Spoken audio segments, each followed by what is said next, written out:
संत श्रेष्ठ श्री ज्ञानेश्वर महाराज यांच्या 750व्या जयंतीनिमित्त सुवर्ण कलशाचं पूजन। ज्ञानेश्वरीतील विश्वात्मक विचार जगाला मार्गदर्शक। मुख्यमंत्री संत ज्ञानेश्वर महाराजांनी पसायदानाद्वारे अखिल विश्वाच्या कल्याणाची भावना मांडली आहे।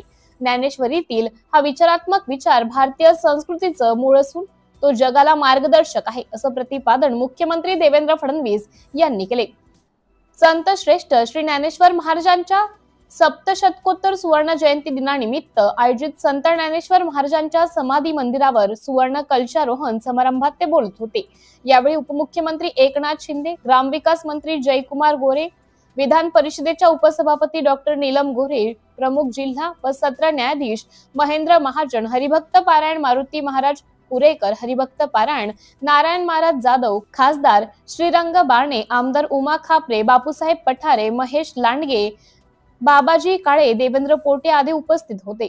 मुख्यमंत्री फडणवीस यांच्या हस्ते सुवर्ण कलश पूजन आणि श्री ज्ञानेश्वरी सार्थ ऑडिओ बुक विविध भाषेत उपलब्ध असलेल्या श्री ज्ञानेश्वर महाराज संस्थान कमिटीच्या संकेतस्थळाचं विमोचन करण्यात आले।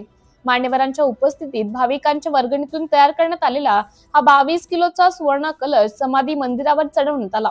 उपमुख्यमंत्री शिंदे यांच्या हस्ते महाद्वार जीर्णोद्धार कार्यारंभ पूजन करण्यात आले। मान्यवरांच्या हस्ते सुवर्ण कलश आणि महाद्वारासाठी योगदान देणाऱ्या व्यक्तींचा सन्मान करण्यात आला। यावेळी श्री ज्ञानेश्वर महाराज संस्थान कमिटीचे प्रमुख विश्वस्त ॲडव्होकेट राजेंद्र उमाप, डॉक्टर भावार्थ देखणे, योगी निरंजन नाथ, ॲडव्होकेट रोहिणी पवार, चैतन्य कबीर, पुरुषोत्तम पाटील आदी उपस्थित होते। सिटी इंडिया न्यूज साठी कार्यकारी संपादक संदीप पांचाळ।